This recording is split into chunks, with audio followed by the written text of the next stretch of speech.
Hola, muy buenas tardes a todos y todas. ¿Cómo están? Esperamos que se encuentren muy bien. Me presento, mi nombre es Octavio Caldera, yo soy director de Seguridad y Salud en el trabajo de la Mutual de Seguridad. Queremos darle la más cordial bienvenida a esta actividad, a esta nueva actividad digital que nos reúne en torno a la nueva ley 21.342 y que establece el protocolo de seguridad sanitaria laboral para el retorno gradual y seguro al trabajo en el marco de la alerta sanitaria decretada con ocasión de la pandemia del COVID-19 que estamos viviendo hoy día en nuestro país. A continuación, me permito entregarles algunas indicaciones generales de este evento. Como es habitual, les solicito que mantengan sus micrófonos de silencio. Esto nos permite evitar algún tipo de inconvenientes. Y también los invito a seguir los consejos que nos entregaron nuestros embajadores de acción al comienzo de esta transmisión. Sin más preámbulos, quiero presentarles a los invitados que hoy día tenemos, expertos en la materia y que nos van a acompañar durante esta jornada.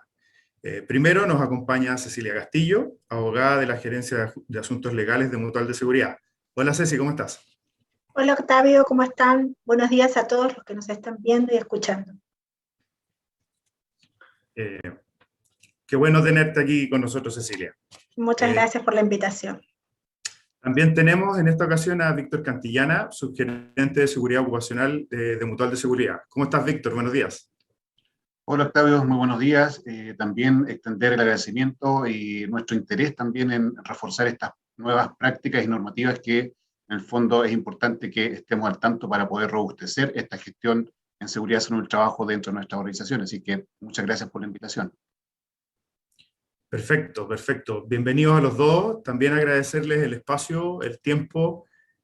Sabemos que tenemos agendas ocupadas, sin embargo, para hablar de estos temas, sabemos que estamos siempre disponibles y es importante, sobre todo porque es un espacio de cara a las cientos de personas que están conectadas con nosotros y creemos que va a ser de mucho interés y de mucho potencial para que podamos trabajar en conjunto en la contención de esta pandemia. Ya presentados a nuestros invitados, vamos a comenzar con quien iniciará la primera presentación, que será nuestra abogada Cecilia Castillo, que nos hará un resumen de la ley 21.342.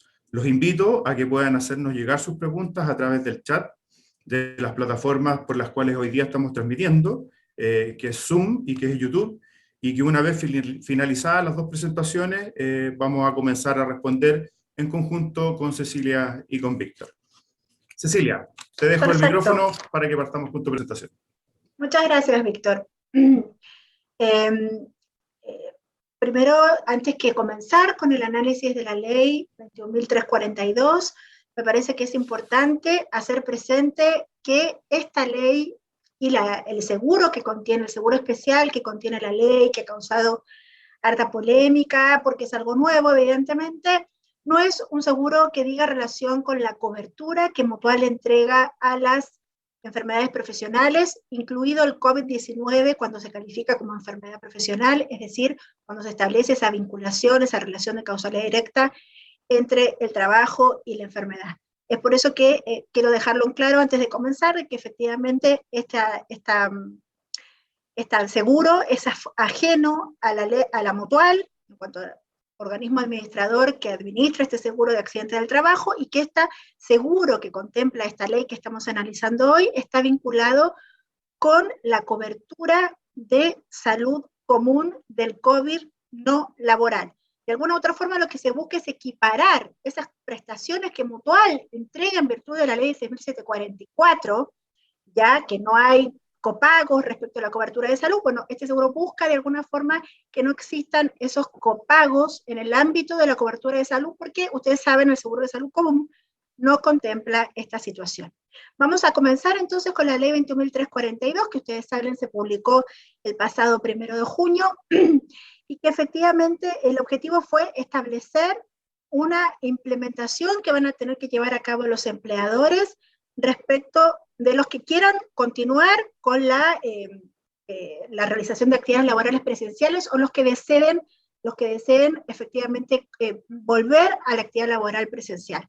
Aquí es importante señalar que toda esta ley va a operar mientras esté vigente la ley la alerta sanitaria nacional. La vigencia es entonces desde la publicación de la ley 1 de junio, mientras esté vigente esta ley. Y a propósito de esta ley, la Superintendencia de Seguridad Social, a través de la circular 3597, emitió instrucciones dirigidas a nosotros como organismo administrador de este seguro respecto del protocolo que van a tener que cumplir los empleadores para poder hacer frente a las obligaciones que dispone esta ley. La ley, reitero, no modifica la cobertura de la ley 16.744 respecto del COVID-19 calificado como enfermedad profesional. Esto es para el COVID, que sea una enfermedad común. Esta ley tiene 3 ejes principales. El primero es que la obligación de las entidades empleadoras de aplicar el régimen de trabajo a distancia o teletrabajo en las situaciones que se señalan, que ahora las vamos a analizar. La obligación que también va a tener la empresa de confeccionar e instaurar este protocolo, que va a ahondar Víctor luego respecto a este punto. Y finalmente crea este seguro especial que va a tener que contratar el empleador respecto a la cobertura de salud común del COVID-19. En cuanto a las obligaciones que nos establecen a nosotros, están directamente vinculadas con la aplicación del protocolo, y efectivamente va a ahondar Víctor respecto de este punto. En cuanto a las obligaciones que tenemos, que tienen los empleadores, dijimos que estaban estos 3 ejes. El primer eje es establecer, instaurar el trabajo a distancia o teletrabajo, siempre que la naturaleza de las funciones del trabajador lo permitan y que por supuesto el trabajador consienta a ello. Recordemos que el trabajo a distancia o teletrabajo se regula por la ley 21.220, que necesariamente requiere del pacto, del acuerdo de voluntades entre empleador y trabajador. Ahora, esta ley contempla esta situación en situaciones especiales, que son personas que tengan una condición de alto riesgo de presentar un cuadro grave de infección. Y en este grupo, la ley incorpora a las personas mayores de 60 años, tener hipertensión, enfermedades cardiovasculares, diabetes, enfermedad pulmonar crónica u otras afecciones pulmonares graves, también enfermedad renal, con requerimiento de diálisis o similar.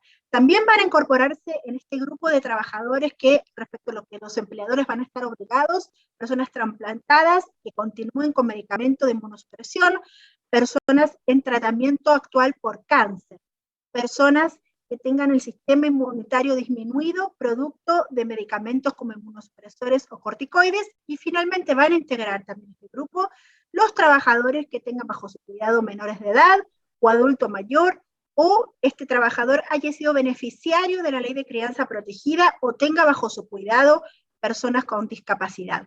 La ley se pone en la situación de que efectivamente tal vez la situación del trabajador, la función que realiza el trabajador no sea compatible con el teletrabajo. En esta situación la ley dice que las partes van a tener que acordar labores que no requieran atención a público o que se evite el contacto permanente con terceros que no desempeñan funciones en dicho lugar, pero agrega también siempre que ello sea posible. En cuanto a la segunda gran obligación que tiene el empleador en base a esta ley, está la obligación de implementar el protocolo, cuyos detalles va a ahondar Víctor en un término que no vaya más allá de 10 días hábiles, contado desde que se publicó esta ley. Por supuesto que la ley prohíbe cobrar a los trabajadores, cualquiera sea la modalidad de contratación, valor de insumos y condiciones y medidas que se puedan adoptar. Y también la ley establece sanciones respecto del empleador que no efectúe este protocolo. Las sanciones finalmente son las multas que están establecidas en la legislación, medidas de suspensión inmediata de las labores conforme a la normativa vigente, 184 bis, el 68 de la ley 16.744. También podría aplicarse la recarga de la cotización adicional si se dan los parámetros que establece el segundo inciso del artículo 68 de la ley, lo que refiere al reglamento del 67, y también ante el incumplimiento de contar con el citado protocolo, la Seremia de Salud o la Inspección del Trabajo podría eventualmente dictar la clausura de establecimientos. Sin perjuicio de todo lo anterior, la ley expresamente dispone que si el contagio se debió por culpa del trabajador, el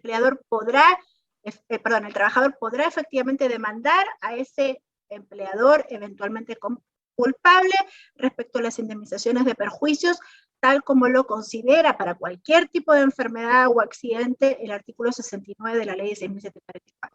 Finalmente, respecto al protocolo, la ley establece dos tipos de reclamaciones administrativas. Un tipo de reclamación administrativa va a ser frente a la Superintendencia de Seguridad Social respecto de reclamos acerca del contenido del protocolo o reclamos respecto de la asistencia técnica que en este caso Mutual como organismo administrador entrega a sus empresas adherentes. Y el otro ámbito de reclamación administrativa lo van a llevar a cabo la Seremía de Salud, la Inspección del Trabajo, y dice relación con reclamos referidos a la implementación de las medidas preventivas en sí en los centros de trabajo o con la no existencia del protocolo por parte de la entidad empleadora. Y finalmente, la última obligación que tienen los empleadores es contratar en favor de sus trabajadores este seguro individual obligatorio de salud asociado a COVID. Esta obligación está dirigida a trabajadores del sector privado con contrato de trabajo que realicen labores en formato presencial, parcial o total, y lo que se busca es financiar o reembolsar los gastos de hospitalización y rehabilitación asociados a COVID, de acuerdo a la cobertura que tengan trabajadores FONASA, red asistencial, trabajadores ISAPRES, la red CAEC de acuerdo a su ISAPRE, e indemnizar el fallecimiento. El valor de este seguro no podrá exceder las 0,42 UFs masiva por año por trabajador, y el contrato efectivamente lo va a tener que hacer el empleador con las compañías de seguro que están ofreciendo este seguro. El plazo son 30 días corridos de que la póliza se deposita en la Comisión para el Mercado Financiero, y una vez que entremos en régimen y a partir de nuevas contrataciones de trabajadores, el empleador va a tener 10 días hábiles desde que contrata al trabajador para contratar este seguro y entregarle el comprobante al trabajador. ¿Qué pasa si el empleador no contrata el seguro? Se van a aplicar las multas que establece el Código del Trabajo, en los artículos 505 y siguientes, dependiendo el tamaño de la empresa, pero además, y esto es relevante, la empresa deberá asumir los costos que debiera haber dado cobertura a este seguro. Reitero, el seguro cubre prestaciones de salud común, COVID común, en prestadores de acuerdo a la cobertura de salud común que tenga cada trabajador, FONASA o ISAPRE. Y los beneficiarios dijimos que son trabajadores afiliados a FONASA, pertenecientes a los grupos B, C y D, siempre que se atiendan en modalidad institucional, y trabajadores cotizantes de un ISAPRE, siempre que efectivamente se atiendan en la red CAEC, que es la red de enfermedades catastróficas que cada ISAPRE debe disponer a sus afiliados. Finalmente, hacer presente que esta ley también en la búsqueda de equiparar respecto al sistema de salud común con la cobertura que tiene la ley 1744, también establece que aquí se van a eliminar respecto de licencias médicas emitidas por tema de COVID, esa llamada carencia de 3 días que tienen las licencias médicas con menores a 11 días. ¿Sí? Esto va a operar respecto de la entrada en vigencia de esta ley, o sea, licencias médicas emitidas a contar del 1 de junio, y no solamente por COVID confirmado, sino que aquí se van a incluir las situaciones de contacto estrecho, común, por supuesto estamos hablando siempre de no laboral, caso probable, caso sospechoso respecto de COVID que no está cubierto por el seguro de la ley, porque recordemos, el seguro de la ley, si es un COVID confirmado, se va efectivamente a otorgar toda la cobertura que no tiene estas restricciones que tiene el sistema de salud común.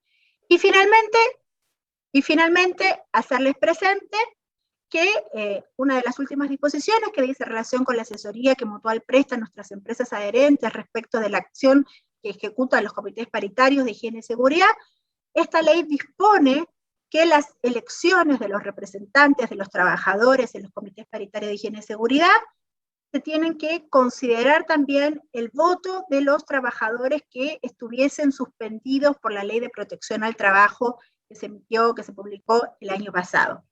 Aquí, efectivamente, la ley dispone que esta elección se efectuará en modo directo, secreto, que pudiera ser en formato presencial o por medio electrónico telemático. Aquí se van a sumar también las exigencias que la Dirección del Trabajo ha emitido respecto al voto telemático, que dice en relación con la anonimización, poder garantizar aquello. Y si el empleador no tiene los software o las exigencias que la DT establece, deberá permanecer en funciones el comité paritario que esté vigente a ese momento hasta que se levante la situación de pandemia y pueda efectuarse normalmente en formato presencial. En definitiva, esto es lo que la ley 21.342 considera respecto del retorno gradual y seguro al trabajo. Cecilia, muchas gracias. El contenido de verdad que, si bien no es tanto, marca algunas diferencias respecto de lo que ya teníamos y que es muy importante que nuestras empresas adherentes los consideren y ya empiecen a tomar cartas en este asunto. Recordarles que las preguntas las vamos a dejar para el final de la sesión, por lo tanto, para que vayan ahí anotando y vayan teniendo un poquito de paciencia para que después de la presentación de Víctor las vamos a ir tomando en la medida digamos, también de la entrada y el orden que podamos hacer nosotros. Y al mismo tiempo recordarles que esta presentación va a quedar grabada y que se le hará llegar también a las personas que están inscritas a través de los medios que se dispusieron para eso. ¿Ya? Cecilia, muchas gracias. De nada. Para continuar entonces con nuestro programa, le vamos a dar el pase entonces a Víctor Cantillana, que nos expondrá sobre las implicancias de esta ley desde el mundo de la prevención e implementación de los protocolos para las empresas. Víctor, bienvenido.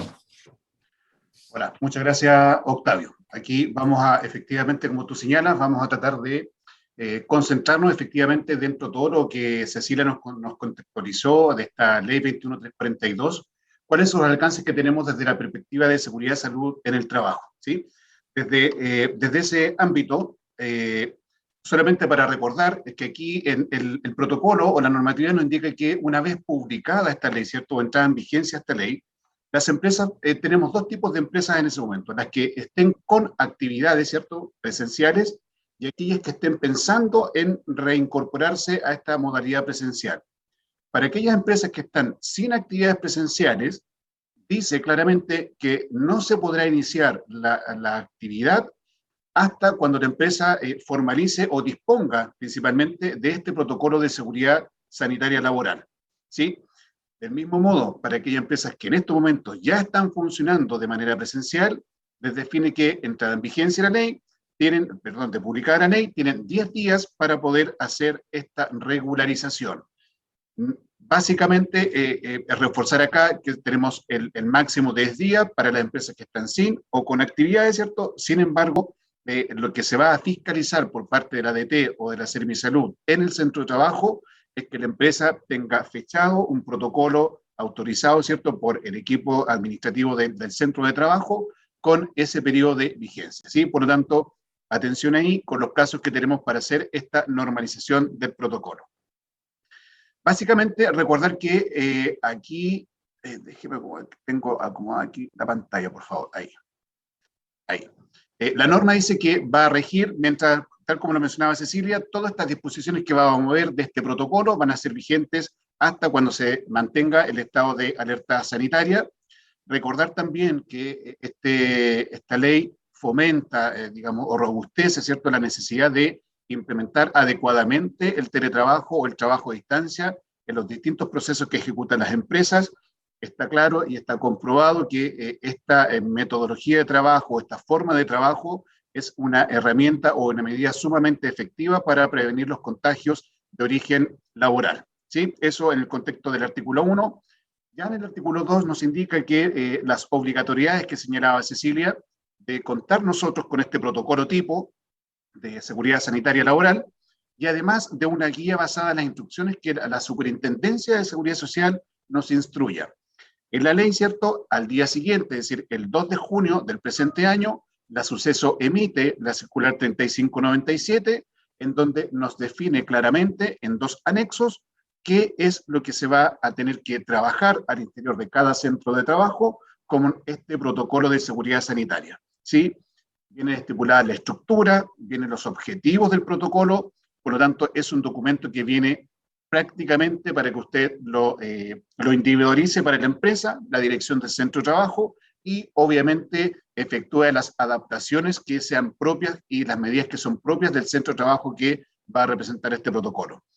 También señala que frente a todas las dudas que tengamos, tanto los organismos administradores o principalmente las empresas, en cuanto al contenido del protocolo, las medidas que propone o cualquier otra estructura del mismo protocolo, deben ser ejecutadas de forma directa por la empresa a la Superintendencia de Seguridad Social.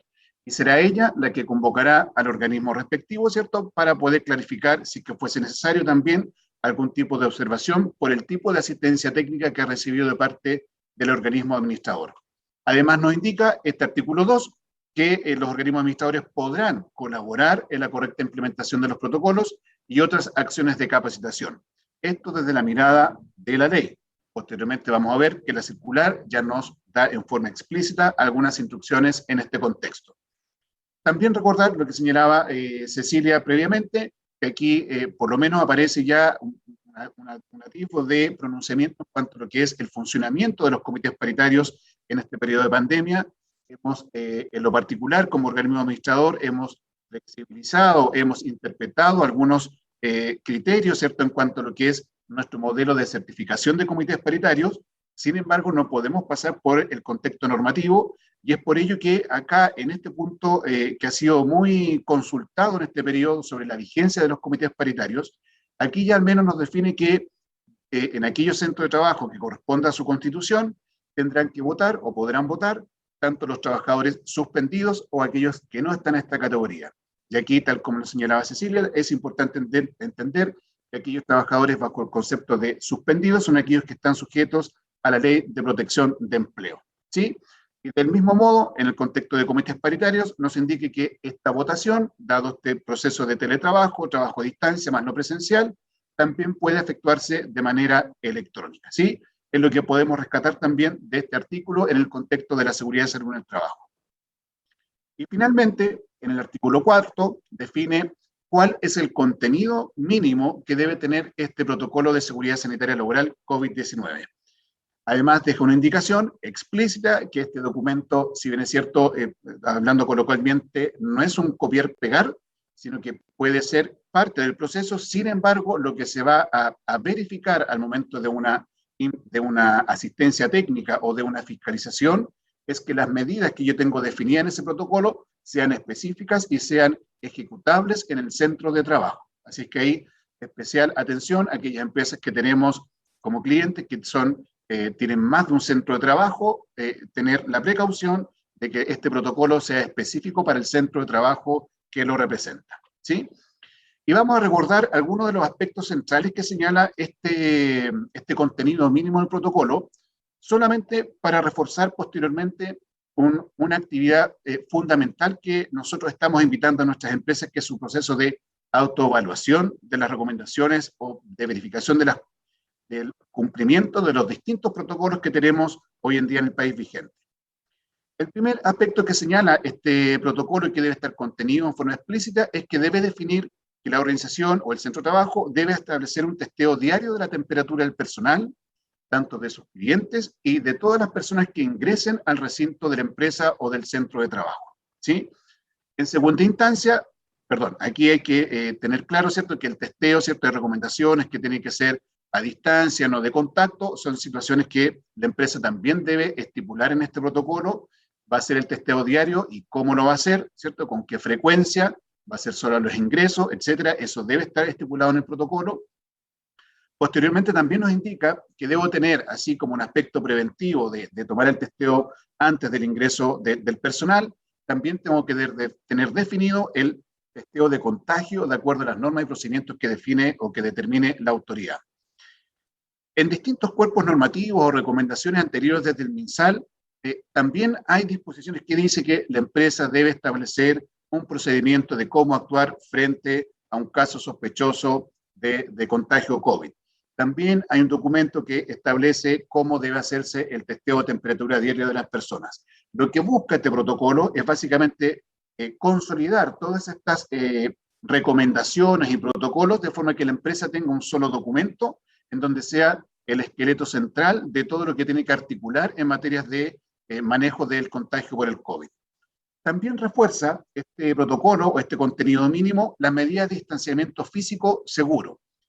Y puntualmente establece 4 centros que son los que nosotros también como organismo administrador hemos visto en nuestros estudios de trazabilidad, que son los focos o donde tenemos la mayor probabilidad de contagio, porque existen hábitos o procesos que se desarrollan en estas áreas que implican, por ejemplo, que la distancia entre personas sea muy acotada, que por lo menos si estamos hablando, por ejemplo, en el caso de los comedores, que van a haber momentos en que el trabajador obviamente tiene que sacarse la mascarilla para hacer la ingesta de alimentos. Por lo tanto, también nos da un foco dentro de lo que es distanciamiento físico, nos dice, independiente de todas las medidas que usted tenga, póngale atención o focalicémonos por lo menos en dónde. En los puestos de trabajo, en donde efectivamente tengamos, por ejemplo, la necesidad de atención de público, en las salas de casilleros, en las casas de cambio que le hacen alguna actividad económica, los cambios de ropa, en los comedores, y también un elemento no menor que también ha sido indicado en algunas otras normativas o recomendaciones del MinSal o de otros organismos técnicos, son de las vías de evacuación. No sé si ustedes también han podido vivir este proceso en donde se nos solicita que adecuemos nuestros planes de emergencia, nuestros planes de evacuación en el contexto del COVID, ¿sí? Esto efectivamente el protocolo lo vuelve a ratificar. No es que yo tenga que modificar todo mi programa o todo mi plan de emergencias, sino que me dice que en el caso de algún tipo de evacuación, yo asegure el distanciamiento, asegure una disposición mínima de mascarillas, por ejemplo, si es que tuviese que estar en una zona de seguridad por un tiempo prolongado, que tenga canales de comunicación, que los anchos de los pasillos me permitan efectivamente mantener el distanciamiento, etcétera. Son adaptaciones y donde usted la tiene que dejar estipulada de los cambios que sufrió su plan de emergencia, su plan de evacuación, es a través de este protocolo que viene estipulado y formateado. También nos viene a reforzar los aspectos centrales para prevenir el contagio del COVID, la disponibilidad de agua, jabón de fácil acceso, dispensadores de alcohol gel certificado y lentes y ropa de trabajo según corresponda. No es para todos los trabajadores, pero este mismo protocolo también va a decir, por ejemplo, cuando la brigada o la cuadrilla encargada de hacer la limpieza y sanitización de los lugares de trabajo, que también está protocolizada en otro documento, en ese caso tendré que complementar con elementos de seguridad o elementos de protección personal certificados, ¿cierto? Y de acuerdo al riesgo que está expuesto el trabajador. También nos viene a reforzar este protocolo las medidas de sanitización periódica de las tareas de trabajo.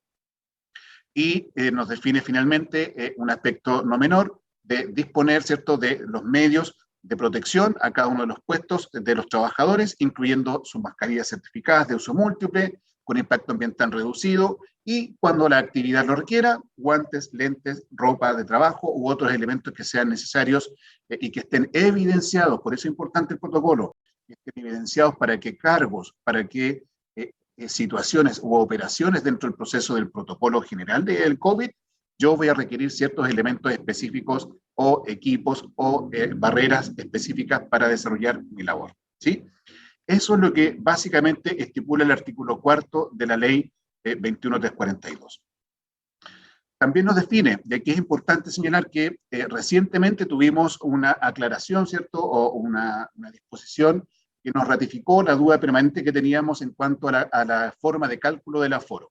Aquí básicamente nos dice que este protocolo tiene que definir cuáles son las variables para definir el aforo máximo, que puede ser los metros cuadrados, la capacidad de ventilación del recinto, u otras variables que ustedes determinen como organización, y en base a ese determinar el aforo mínimo del lugar de trabajo. Considerar también que hoy día también se considera dentro del cálculo las personas o los trabajadores que estamos efectivamente en estos centros. Anteriormente existía una duda si se contaban o no los trabajadores que también afecta, por ejemplo, en el mundo del retail, que es la gente que atiende justamente a sus clientes, sí ratifica que deben considerarse dentro de esta forma del cálculo del aforo máximo del lugar de trabajo. También si es necesario, sobre todo algunas actividades económicas que trabajan con sistemas de turno, tener la definición bajo las características que se definieron los turnos, tanto de jornadas, turnos digamos de 7x7, 4x4, etcétera, pero también de aquellas medidas que la empresa adoptó para prevenir las aglomeraciones en los horarios punta, ¿cierto? Ya sea en las dependencias de la empresa, si es que tiene un reloj control, si es que tienen que firmar libro de asistencia, por ejemplo. Son situaciones que deben estar estipuladas también dentro de este protocolo. Y también, ¿cierto? Es importante señalar este punto de los turnos, ¿cierto? O los ingresos diferidos, para que también ayudemos o contribuyamos a que las aglomeraciones del transporte público sean las menores posibles, ¿sí? Y finalmente en su letra I dice que independiente o complementario a todo lo anterior, usted tiene que hacer efectivamente la adaptación de estas medidas en los lugares de trabajo, ¿sí? y nos señala que todas las otras medidas que dispongan, en el caso que el centro de trabajo sea fiscalizado, ¿cierto?, por parte de la autoridad sanitaria, en el uso de sus facultades reglamentarias y conforme sea la evolución de la pandemia. Recordar, como lo decía Cecilia en un principio, que todo este protocolo y estas disposiciones van a ser exigibles hasta cuando tengamos el estado de alerta sanitaria en el país. Ahora, ¿qué nos dice este mismo cuerpo legal? Obligación para la empresa, lo señalaba Cecilia, básicamente la confección de este protocolo con la consideración que debe ser adaptado por cada entidad empleadora. Y para eso, la misma ley dice que la suceso va a emitir un documento tipo para que los organismos administradores lo puedan disponibilizar con sus clientes. Y aquí entramos de lleno a la circular 3597, en donde ya vamos a entrar de lleno cuáles son las obligaciones tanto del organismo administrador y vamos a comentarles cuáles son los servicios o las herramientas que tenemos nosotros disponibles para facilitar este cumplimiento. Básicamente nos dice que yo debo elaborar este protocolo tipo de seguridad sanitaria laboral.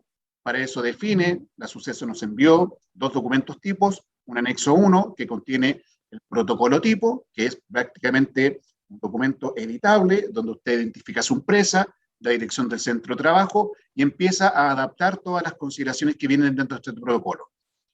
Nos entrega pauta desde la definición del objetivo del protocolo, cuál es la estructura organizacional que vamos a tener en el centro de trabajo para la toma de decisiones, por ejemplo, en el caso de un caso sospechoso, qué vamos a hacer frente a ahí vamos a estipular también dentro de este protocolo cuáles son las simulaciones o los simulacros que vamos a hacer. Por ejemplo, si algún trabajador llega un día y dice, oye, yo ando con temperatura, ando con 3, 4 síntomas, ¿qué hago como empresa? Esa es parte de la simulación que debe definirse también dentro de este protocolo, en el capítulo de emergencia, ¿cierto?, de contingencias. Por lo tanto, este protocolo básicamente me viene a ordenar todo lo que está definido en los distintos protocolos ministeriales. Y además nos dice que, complementario a este documento estandarizado, usted entregue una guía que es como el ABC de la implementación. Ahí vamos a tener las definiciones que considera este protocolo, que es un contacto estrecho, que es una emergencia, distintos criterios que vienen definidos dentro de este protocolo para que ahí darle como mayor fuerza o mayores sustento a ustedes como organización para la implementación de este protocolo.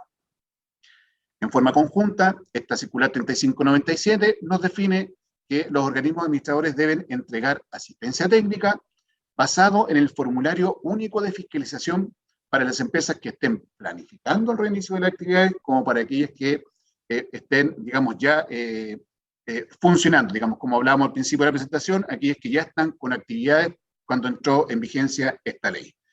Y aquí un aspecto importante para compartir con ustedes, desde la perspectiva de Mutual y desde lo que hoy día nos establece la circular, hacer un llamado a que efectivamente nuestras organizaciones apliquen su instrumento de autoevaluación.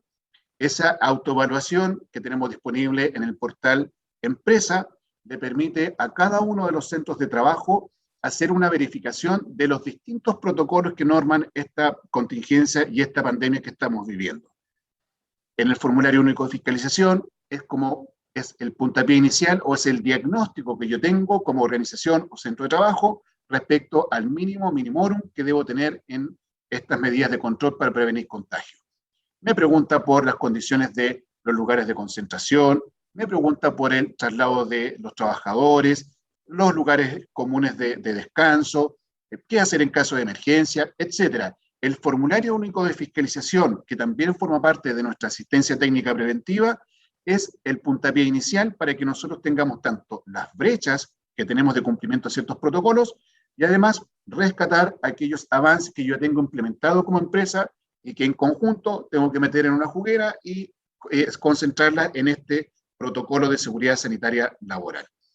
También nos indica que los organismos administradores debemos entregar asistencia técnica en la implementación de este protocolo a aquellas empresas que lo requieran, priorizando, ¿cierto?, sobre todo estos requerimientos en las empresas que son de 100 o menos trabajadores. Bien sabemos que el mundo PYME se ha visto afectado fuertemente por esta pandemia, por lo tanto también hay un llamado desde la organización de nuestro fin como organismo administrador, ¿cierto?, de la solidaridad y concentrarnos efectivamente o dar una priorización en aquellas empresas que tienen menos recursos, menos posibilidades para poder implementar este protocolo, y lo acota aquí a las empresas que tengan un máximo de 100 trabajadores o de 100 hacia abajo. Usted priorice y dele la asistencia técnica en la implementación, no es la asistencia técnica en el FUP, que es la otra patita que nos establece aquí como obligatoriedad.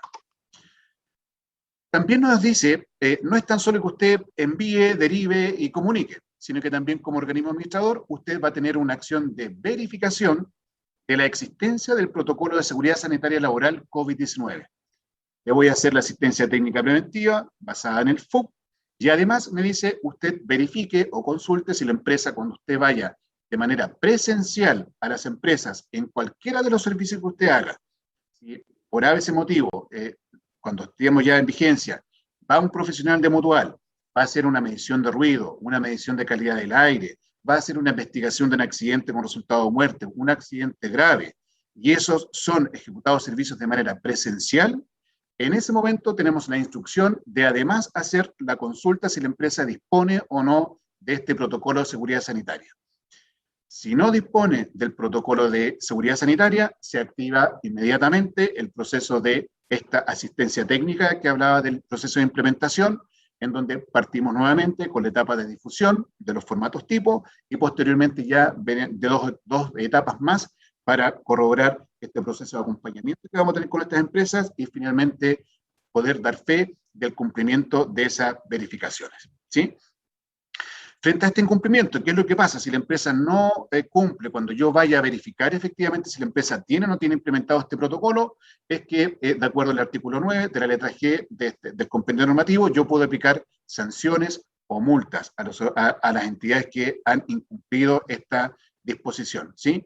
Así es que es importante que evaluemos también que aquí, por una responsabilidad social, debemos aplicar este protocolo, pero también tenemos un riesgo operacional frente al incumplimiento de estar expuesto a algún tipo de infracción, tanto por el organismo administrador y también, como dice la última parte de esta lámina, que en el caso de alguna visita o fiscalización, la Seremi de Salud o la Dirección del Trabajo también me pueda establecer algún tipo de amonestación, infracción. Y recuerden que incluso ahí, cuando el fiscalizador determina que es un riesgo inminente para el trabajador, incluso podría determinar el cierre del centro de trabajo, ¿sí? Así es que atención con ese punto también, cuando vayamos a entregar esta asistencia técnica en el plazo que tenemos definido para dar el cumplimiento a este protocolo. Finalmente también nos establece o también nos indica como rol para el organismo administrador contar con cursos de capacitación, ya los tenemos disponibles, toda esta información está en nuestro espacio Más Prevención para el Nuevo Contexto, en nuestra página web. Ahí van a tener un espacio específico para lo que es la Ley 21342 y esta circular que estamos analizando, la 3597, donde van a estar el anexo 1, el anexo 2, la oferta de servicios de capacitación que tenemos disponible para que ustedes puedan potenciar también este proceso o estas medidas que debemos adoptar como empresa. Tener presente también que aquí en esta oferta incorporamos también los cursos de capacitación orientados al teletrabajo, ¿no? Porque la ley también fomenta esta modalidad de trabajo. Es importante que también, si lo vamos a adoptar, cumplamos con todos los hitos que establece esa normativa en el aspecto de teletrabajo. Y finalmente nos establece que el organismo administrador deberá preparar y difundir un procedimiento para la correcta utilización del seguro, que es lo que nos explicaba ampliamente Cecilia en la primera parte de esta presentación, para que el empleador lo distribuya entre sus trabajadores cuando contrate este seguro, y ahí, como nos decía Cecilia, el trabajador puede tener la evidencia de que está cubierto por este seguro, independientemente se mantenga en la empresa o migre a otra organización, pero debe tener esa verificación, ¿sí? Y si mal no recuerdo, la Ceci decía que después de los 10 días de acordado este contrato de trabajo, tiene que tener ya este contrato del seguro especial, ¿sí? Seguro complementario. Entonces, bajo todo ese contexto, los invitamos a que potenciemos, que visitemos nuestro espacio Más Prevención para el Nuevo Contexto. En esta página ustedes van a poder ingresar a la sucursal virtual que tenemos acá, donde van a poder descargar el anexo 1, el anexo 2, ver la oferta y posteriormente tener también el diagnóstico. Aquí entramos a la página de la sucursal virtual. Una vez que estemos dentro de la página, vamos a encontrar en el costado izquierdo las autoevaluaciones como criterio, y dentro de de ese capítulo vamos a encontrar la autoevaluación COVID. Tener presente que la autoevaluación, esta herramienta nos permite que la empresa tenga efectivamente en una sola plataforma puntualmente las evaluaciones de todos sus centros de trabajo, ¿sí?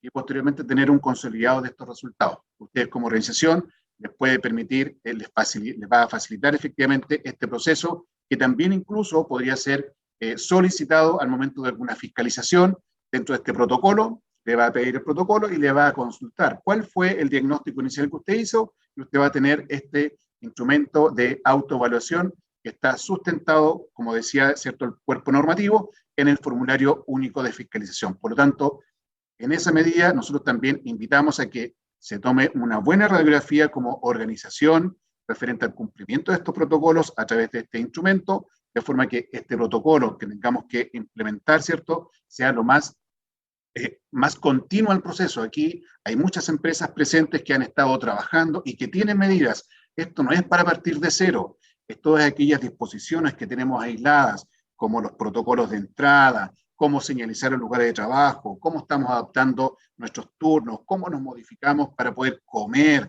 establecimos turnos para que en una oficina chiquitita, entonces tengo una kitchener donde cabe una persona. Eso tiene que estar estipulado dentro del protocolo. La máxima capacidad de aforo en los kitcheners, etcétera. Eso es lo que busca este protocolo, de forma que tengamos claramente identificado cuáles son los posibles focos de contagio. En este espacio también en más prevención para el nuevo contexto van a encontrar estas dos entradas donde van a tener el protocolo propiamente tal, descarga, editable, y además esta guía de orientaciones para tener en consideración al momento de confeccionar este protocolo. Parte de la oferta de servicios de capacitación, tanto para el contexto COVID, tenemos salud mental, teletrabajo, y también invitándoles a esta administración extendida del riesgo que lo hemos conversado en otros webinars. No tan solo, o es un llamado, ¿cierto?, a la solidaridad, y también entendiendo que el trabajador enfermo por COVID, independientemente del origen del contagio, tiene un impacto en la organización, tiene un impacto en los procesos, tiene un impacto en el servicio que yo entrego como empresa, a que veamos efectivamente esta capacitación no tan solo en el ámbito laboral, que incluyamos la perspectiva del trayecto, y es más, la perspectiva del hogar, en donde hoy día, lamentablemente, los indicadores, ¿cierto?, o los números que nos acompañan, también nos indican que los hogares es un punto importante, reuniones sociales, son aquellos aspectos importantes que no nos están permitiendo tener un mayor control de esta terrible pandemia, ¿sí? Eso es lo que quería comentarles en el contexto de los aspectos de SST. Agradecer, digamos, la participación. Es un tema que nos convoca y nos preocupa como organización, así es que nuestro equipo de prevención de riesgos, ¿cierto?, nuestros expertos, nuestros especialistas, quedamos a disposición también para poder clarificar aquellos aspectos centrales de seguridad y salud en el trabajo en este contexto normativo. Víctor, muchas gracias. De verdad que ha sido muy interesante poder escuchar también a Cecilia Castillo el detalle de lo que significa la vigencia de esta ley y la circular que ya comenzaron a contar de la semana pasada. Los invito a que nos preparemos para las preguntas. Hemos tenido muchísimos conectados. Creo que en este minuto hay cerca de 2.900 personas conectadas, por lo tanto, preguntas hay bastantes. Aquí también les vamos a pedir comprensión respecto de cómo vamos a hacer esa selección de preguntas. Primero voy a tratar de focalizar varias cosas que han ido surgiendo a través de los chats. Y un poco para darle el pase en esa conversación a Cecilia Castillo. Nos están pidiendo bastante que podamos profundizar un poco más en la modalidad contractual, a quién aplica y a quién no aplica el tema del seguro. Sobre todo la diferencia o la relación que hay en lo presencial y en el teletrabajo. Si nos puedes ahí profundizar un poquito más, con eso vamos a resolver ahí varias preguntas que están a través de las redes. Perfecto, Octavio. El tema del seguro, claramente la ley lo circunscribe a trabajadores del ámbito privado con contrato de trabajo y formato de trabajo presencial, sea este formato presencial a tiempo completo o parcial. Es decir, que si yo tengo trabajadores que están en un mix, ¿sí? Trabajando teletrabajo y parte de trabajo presencial, el empleador va a tener que contratar respecto de ellos también este seguro. Perfecto, perfecto, súper bien. Yo creo que ahí resolvimos varias de las preguntas que han ido llegando. En esa misma línea para Víctor, también tenemos hartas preguntas que están en torno al aforo. Si acaso puedes profundizar ahí en el cálculo de los aforos y también en el uso de la mascarilla. Sí. Mira, efectivamente, en los aspectos del aforo, tenemos distintos protocolos que están en el espacio del Ministerio de Salud y básicamente establecen que debe haber un trabajador por cada 8 metros cuadrados como la superficie mínima para que exista una persona, independientemente sea trabajador o no. Sin embargo, también tenemos una disposición que establece que independientemente de que no cumpla con este metraje, ¿cierto?, mínimo, podrá estar el trabajador más un cliente o más una tercera persona, ¿sí? No, los aforos en los lugares de trabajo están determinados en algunos casos por actividad económica. Tenemos protocolo para supermercados y comercio que define un metraje, una persona por cada 10 metros cuadrados, pero ya en términos generales estamos hablando de que exista un trabajador o cliente en un espacio mínimo de 8 metros cuadrados como mínimo. Y dependiendo de los distintos estados del programa paso a paso, esto puede ir en aumento, de 8 metros, de 6 metros, 8 metros, dependiendo si estamos en el paso 3, paso 4, que lo establece el protocolo, ¿sí? Eso en cuanto al aforo. Y también considerar, estimados, que junto con el metraje, también las condiciones que yo voy a poner en el lugar de trabajo. Yo puedo tener 50 metros cuadrados que me da para una X cantidad de trabajadores, pero si no tengo establecido los niveles de frecuencia de ventilación, el sistema de renovación del aire, etcétera, eso también pueden ser agravantes frente a una situación cuando yo determino el aforo mínimo. Por lo tanto, también tener consideraciones que son orientaciones, pero también un llamado, y que debe estar estipulado en este protocolo que estamos conversando, cuáles son las variables que me podrían hacer incluso más restrictivo un determinado aforo para un centro de trabajo. Oye, sí, ahí yo creo que es súper importante acotar que finalmente la instrucción que nos entrega la autoridad, tenemos que buscar siempre la mejor forma de ver cómo se adapta o cómo nosotros en los centros de trabajo tomamos esa medida y la hacemos carne de forma correcta. Y ahí, evidentemente, nosotros como equipo de Mutual de Seguridad siempre estamos disponibles para poder ir mirando esos detalles y ver cuál es el mejor ajuste finalmente. Y ahí, Víctor, invitarte a que podamos profundizar un poquito en el tema en relación a la mascarilla, al uso de la mascarilla y a las certificaciones, que también ahí hay harto tema dando vuelta. Sí, hay un elemento importante ahí que aparece, que incluso en el borrador que venía de la circular era como más complejo. Hoy día, por lo menos, en el que salió, básicamente hay un documento que nos clarifica, porque efectivamente en el protocolo nos dice que las mascarillas puntualmente deben ser certificadas, ¿cierto?, con el menor impacto al medio ambiente, etcétera. Como en el país no tenemos la forma de poder certificar estos elementos de protección personal, o la mascarilla puntualmente está desechable, lo que se ha autorizado es que ese elemento que yo estoy importando, ¿cierto?, cumpla con alguna certificación de origen. Y en ese caso, yo puedo dar cumplimiento a lo que me indica el protocolo. Por lo tanto, como no tenemos hoy día quien me certifique eso, vamos a hacer válida la certificación de origen, ¿sí? No sé, Ceci, si desde el punto de vista normativo también tú tenías algunos aspectos importantes en el tema de los EPP. Sí, ahí tal vez complementar respecto a lo que tú dijiste, Víctor, que en estrictísimo rigor la mascarilla en centros que no tienen un riesgo laboral propio del COVID, en estrictísimo rigor no es un EPP, porque el EPP tiene ciertas características que sabemos cuáles son, que tiene que haber certificaciones, tener ciertas validaciones, y estas mascarillas que todos ocupamos en nuestros centros de trabajo se entienden, y así también lo define esta ley, como un medio de protección puesto a disposición de los trabajadores. Entonces, respecto de estas mascarillas, que son las que define la resolución 43 del MinSal, que la definición de la resolución 43 de este año es la misma que teníamos el año pasado con la 591, en definitiva dice que es un pedazo de género que cubre nariz y boca, y que en definitiva permite poder estar con los distanciamientos que también establece la normativa respecto de esta materia, ¿sí? Y como tú bien dijiste, La empresa tiene que cumplir con los aforos, pero no solamente cumplir con los aforos, el distanciamiento mínimo y todas las otras medidas preventivas que están en la normativa sanitaria. Gracias, Ceci. Gracias, Ceci. Súper bien. Oye, vamos a ir leyendo algunas de las preguntas que probablemente son más específicas.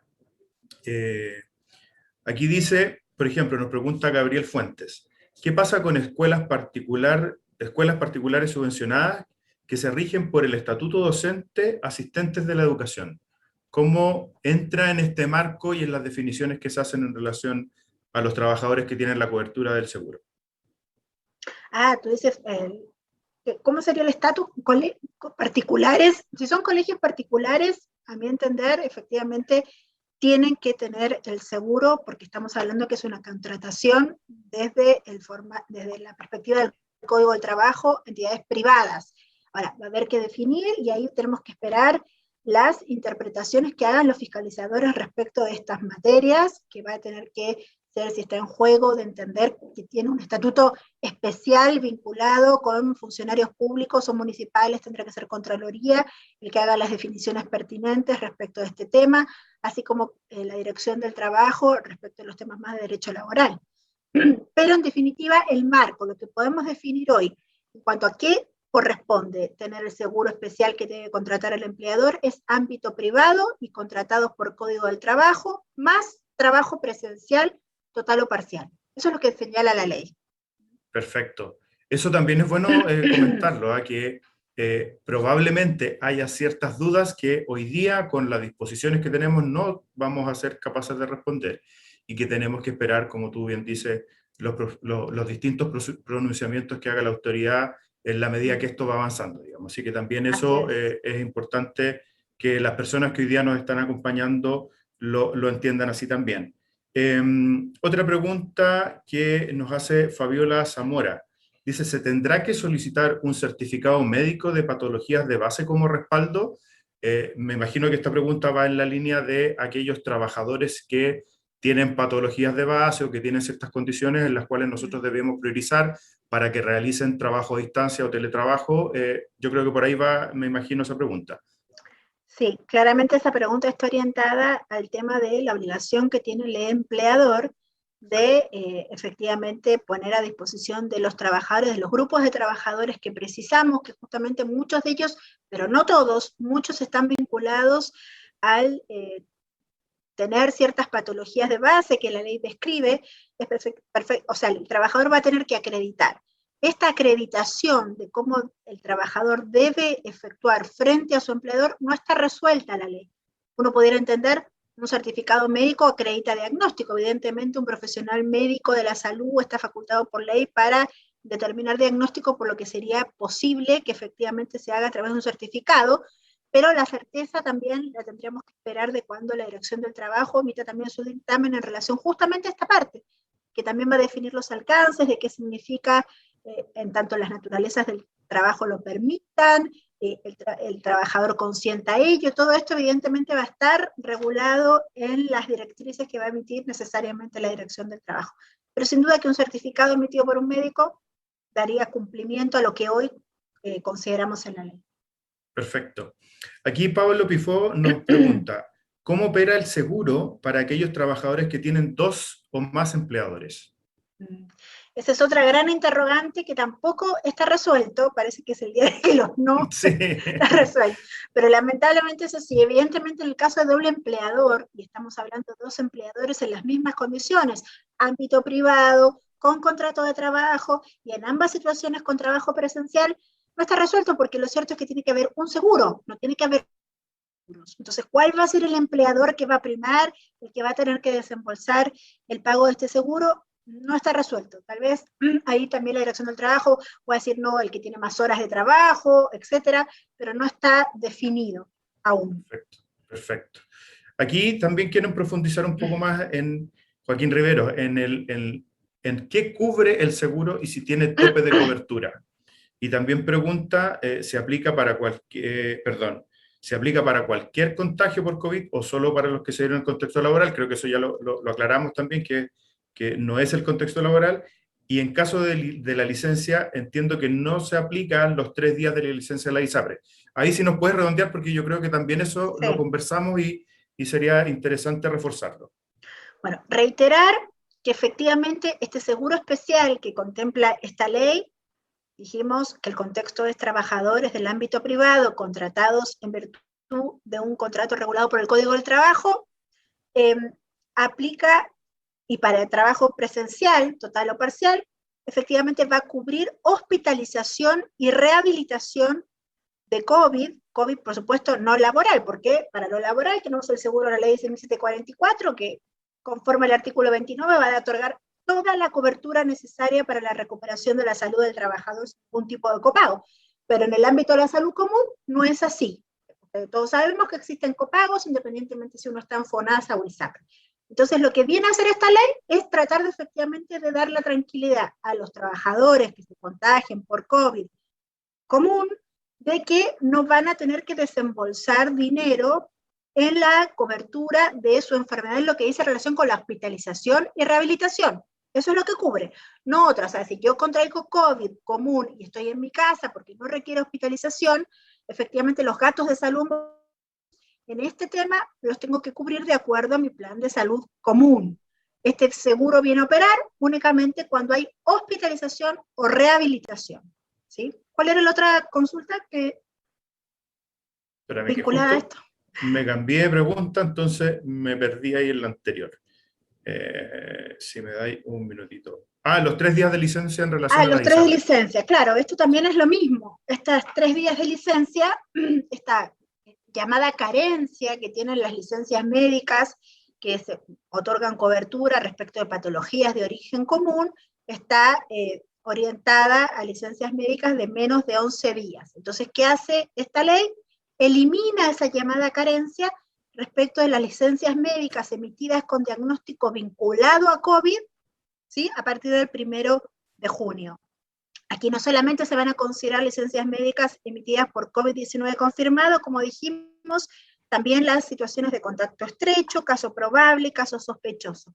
Todo ese tipo de licencia vinculada a COVID, aunque no sea confirmado, que va a pagar la ISAPRE o FONASA, sigue siendo así, va a pagar ISAPRE o FONASA o cajas de compensación, efectivamente no va a tener esa carencia de 3 días. Esa es la novedad que trajo esta ley.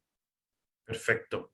A ver si nos acompaña Víctor con esta pregunta. Dice Juan Pablo: he visto distintos formatos de protocolos tipo entre los organismos administradores. ¿Es obligatorio adoptar el de la respectiva mutual?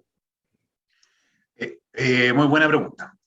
Aquí no vamos a competir por quién tiene el mejor logo o quién lo hace más resumido o lo hace más extenso.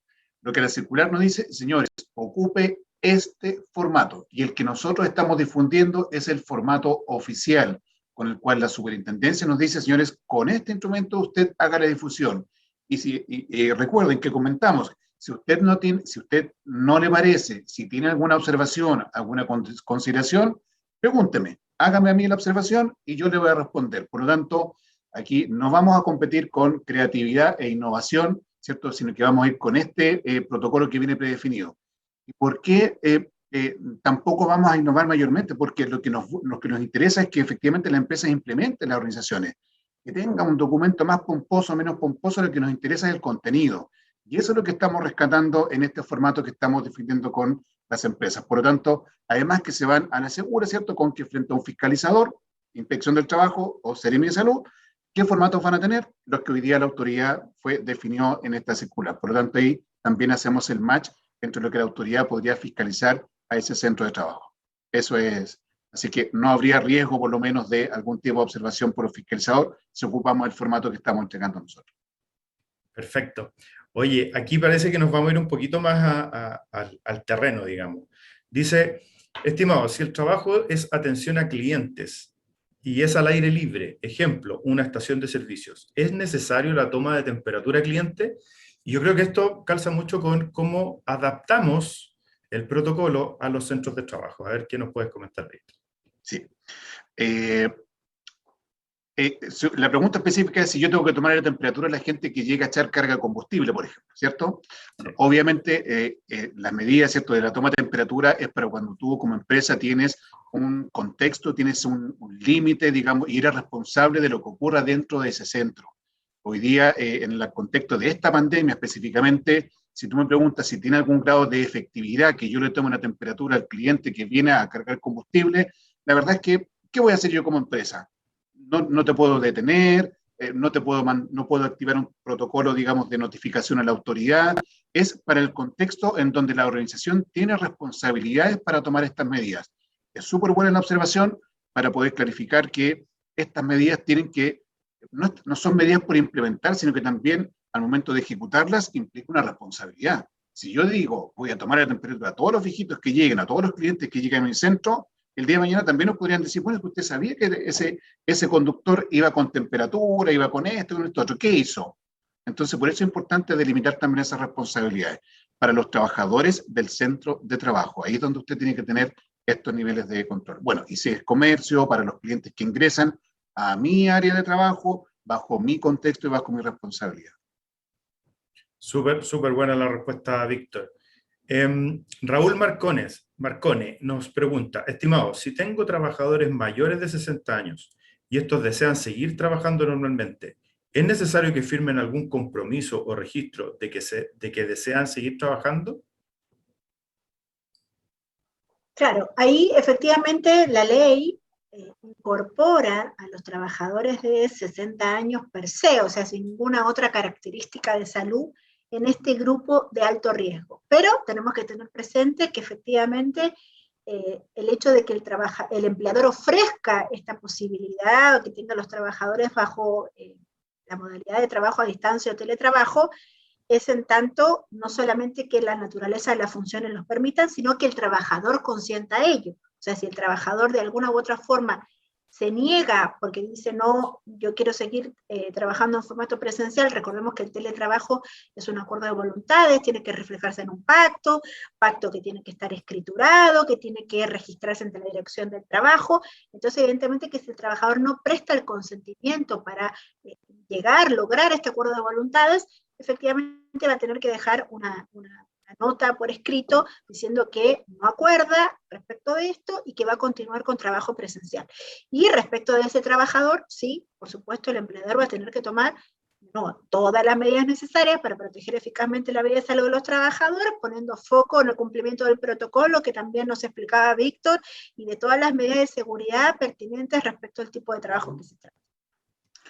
Ahí, Octavio, solamente complementar que esa situación también debe formar parte del protocolo, ¿sí? En el caso que el trabajador decida incorporarse, ¿cierto?, a pesar de tener estas condiciones, ¿cierto?, no con una intención de eximirse de la responsabilidad, muy por el contrario, es decir, ya, ok, esta persona quiere trabajar, va a estar presencial, listo. ¿Dónde lo va a poner a trabajar? Obviamente no lo va a poner a trabajar donde tenga atención de público. A lo mejor tendría que ponerlo en un sector donde tenga un sistema de aislamiento, tener barreras, etcétera. Esa es la finalidad, no es otra. Así que para que tengamos ahí, complementar un poquitito la consulta que tenía el cliente. Súper bien. Pregunta de Patricio Lizama. ¿Todas las empresas, aunque tenga solo un trabajador, debe contratar el seguro? Sí, todas las empresas en el ámbito privado, aunque tenga un único trabajador contratado de acuerdo al contrato de Código del Trabajo, con trabajo presencial, mixto o total, tiene que contratar el seguro. Y se están ofreciendo en el mercado asegurador, está ofreciendo el seguro. Perfecto. Alejandra Rodríguez nos pregunta, ¿se tendrá que modificar el reglamento de higiene y seguridad con este nuevo protocolo? El protocolo tipo menciona esto, pero no la ley. Sí. Desde la perspectiva, el protocolo no está por sobre el reglamento interno. En el reglamento interno hoy día nosotros sí tuvimos que adaptar, y de hecho nuestros prototipos se lo indicaron, incorporar todas las medidas preventivas para prevenir el contagio. ¿Sí? Eso sí o sí tiene que estar en el reglamento interno. El protocolo, yo voy a exportar lo que tenga en el reglamento interno, lo llevo a este otro documento, pero no es al revés. ¿Sí? El cuerpo, el elemento central, donde se establece en buen chileno el rayado de cancha, las obligaciones para la empresa, las obligaciones para el trabajador y de los otros estamentos preventivos que tengamos dentro de la empresa, es el reglamento interno. Estando estipuladas ahí, lo que único que te dice, ok, para dar cumplimiento al protocolo, trae esas medidas e incorpóralas en este protocolo. ¿Sí? Perfecto. Oye, solo recordar que tenemos una alta convocatoria, hay muchas preguntas, probablemente, en realidad no probablemente, es una certeza, no las vamos a poder responder todas.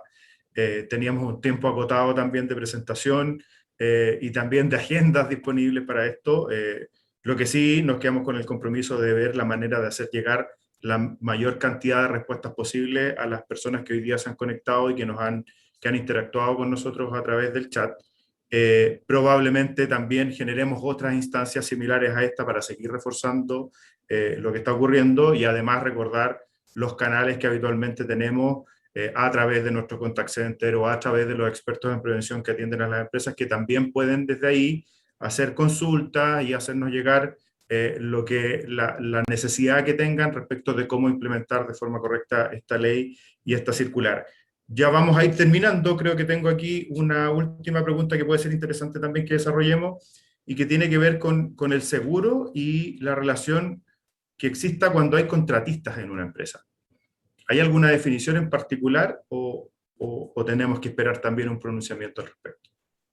No, aquí, a mi entender, no hay que esperar pronunciamiento. Esta obligación recae en el empleador directo del trabajador. Distinto es que como empresa principal y dentro del marco de esta obligación que surge del artículo 66 bis de la ley 16.744 tenga que verificar que mis contratistas y subcontratistas cumplan con la normativa de seguridad y salud en el trabajo, es que efectivamente una empresa principal le pueda solicitar a la empresa contratista información respecto a la contratación del seguro, porque de alguna u otra forma está inserto en una normativa de seguridad y salud en el trabajo, que si bien el seguro va a operar respecto de salud común, no obstante, está inserto en el tema de la pandemia, el tema COVID, que se refleja en el reglamento interno y en muchas otras instituciones del tema de la seguridad y salud en el trabajo. Pero la obligación recae en el empleador directo. Perfecto, perfecto. O sea, ahí hay que actuar solamente, no hay que esperar nada respecto de algún pronunciamiento. Yo creo que aquí vamos a tener que reforzar algo. Aquí hay una pregunta que dice en relación al trabajo, ¿el personal administrativo está obligado a realizar teletrabajo, ya que no es considerado una labor esencial, o en este aspecto también cambió la normativa de teletrabajo? Yo creo que hay que reforzar un poquito en términos de que eso es más bien un acuerdo, y ahí, ¿cómo nos puedes ayudar, Cecilia? Sí, claro, aquí no se establece una distinción respecto de la labor operativa que desarrolla el trabajador, sino que hay un grupo de trabajadores que el legislador definió, en tanto que ese grupo, efectivamente, el empleador tiene que instaurar el teletrabajo. Lo que pasa es que para el logro del teletrabajo, sin duda que hay un acuerdo de voluntades, dijimos, si el trabajador se niega, el empleador no tiene como obligarlo, ¿sí? a que no ejecute el formato presencial, pero aquí podrían estar insertas distintos tipos de trabajos que hagan estas personas que están en este grupo de personas protegidas, por así decirlo, con esta normativa que busca que el empleador tenga el teletrabajo. Puede ser personas del ámbito administrativo, temas más operativos, en fin, no hay distinción respecto de esto. Perfecto. Por acá también nos preguntan, y aquí yo creo que también es un poco lo que nos podría profundizar Víctor. Dice, ¿este protocolo está enfocado más a oficinas o lugares cerrados? ¿Qué pasa con las empresas de transportes, conductores de camiones, etcétera? Súper bien, súper bien. Gracias por la consulta. Efectivamente, el protocolo no hace una distinción de actividad económica. Y ahí había un apartado de la presentación que señalábamos que este protocolo debe ser adaptado a la realidad de la empresa. Obviamente, en el protocolo que vamos a compartir, viene para todos los segmentos aquí, se trata de abordar el máximo de actividades económicas. Obviamente, en el sector de transporte, si no hay comedores, si no hay salas de espacios comunes, obviamente esos puntos van a salir del protocolo. Pero el protocolo en sí es igualmente obligatorio porque vas a tener que tener, por ejemplo, definido cuál es el proceso para la limpieza y sanitización de las cabinas de los camiones, cómo van a ser los sistemas de turno de los transportistas, etcétera. Vas a tener igualmente alguna medida o disposición en el contexto, porque entendemos que esta pandemia y las medidas que son mínimas o las transversales son de carácter, valga la redundancia, general. por eso es fácilmente adaptable a alguna actividad económica, ¿sí? Así que transporte va de lleno, incluso si lo hace un transporte, digamos, individual para transporte de carga por carretera, o si hago una empresa de transporte donde traslado, digamos, como pasajeros, ¿cierto? Etcétera, igualmente te aplica este protocolo. No hay ninguna actividad la cual yo hoy día te pueda señalar en este corto andar de la normativa en que quede exenta de este protocolo. Perfecto. Oye, aquí también hay algunas preguntas, ya como para ir cerrando la actividad, que dicen relación con el testeo. Sabemos que ahí debemos embarcarnos, digamos, en lo que la autoridad también nos ha ido guiando, pero ¿cómo hacemos un match con esto y con lo que ocurre en relación también a los programas de vigilancia y al mismo tiempo al testeo digamos, de PCR y de búsqueda activa de casos?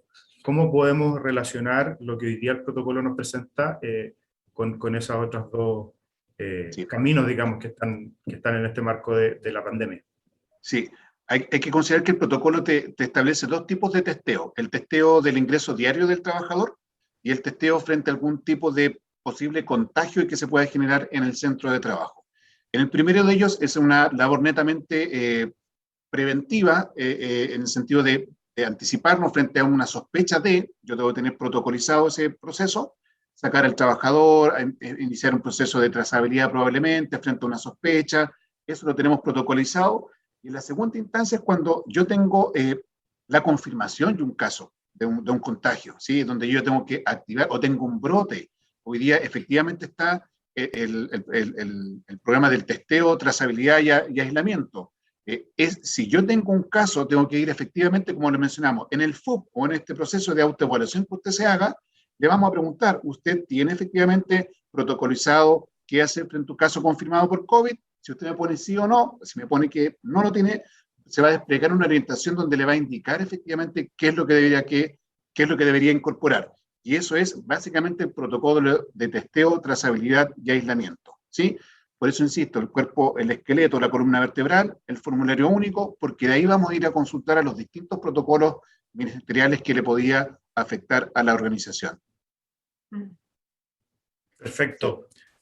Hoy, Cecilia, no sé si quieres complementar algo más para Tal ir vez cerrando. mencionar que esto se conjuga, son distintas herramientas que la autoridad fue entregando, por una parte el testeo, como decía Víctor, que tenemos que hacer frente a un tema puntual de un brote, etcétera, que va a ser puntual, la herramienta del protocolo, el VAC con recursos propios que pueda realizar la empresa de acuerdo a sus requerimientos o situaciones puntuales. O sea, son todas herramientas que se van conjugando en la búsqueda de justamente poder acotar la dispersión de los casos en los centros de trabajo, y hacia ahí todos tenemos que apuntar, recordar el tema de la campaña de vacunación tan importante, y por último recordar que el jueves pasado también se publicó la ley 21347 que dice relación con el permiso que se debe entregar de media jornada para que los trabajadores justamente se vacunen, apuntando a la importancia de la campaña de vacunación.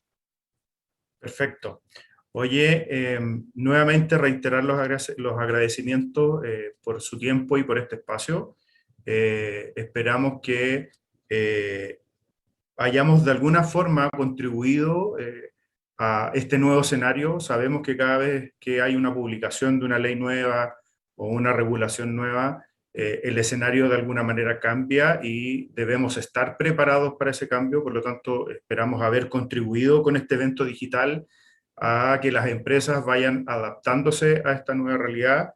Este espacio también nos permite fortalecer el vínculo de la Mutual de Seguridad con nuestras empresas adherentes y en general con todo el público que hoy día pudo participar. También recordarles que este evento y esta grabación va a estar disponible en nuestro canal de YouTube y también será enviado por mail a las distintas personas que lograron inscribirse a través del Zoom. Y nada, yo creo que ha sido una jornada impecable, tuvimos una alta convocatoria, afortunadamente tampoco tuvimos problemas de red o que son hoy día las problemáticas nuevas que muchas veces afectan este tipo de eventos. Así que agradecerles nuevamente, Cecilia, Víctor, el tiempo.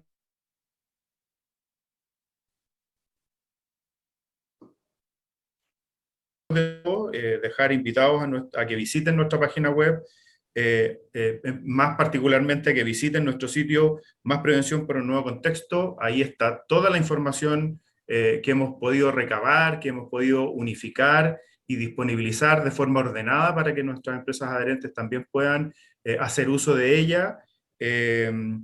Y ojalá nos podamos encontrar en una próxima oportunidad donde podamos ahondar más en estos temas y seguir profundizando y entregándole herramientas a nuestras empresas adherentes que sean de utilidad, sobre todo en estos tiempos donde necesitamos contener la pandemia, pero al mismo tiempo necesitamos que darles más continuidad a esos centros de trabajo que sean sustentables y que puedan mantenerse en funcionamiento, y que también hoy día sabemos que es una de las grandes preocupaciones que tienen sobre todo las empresas más pequeñas.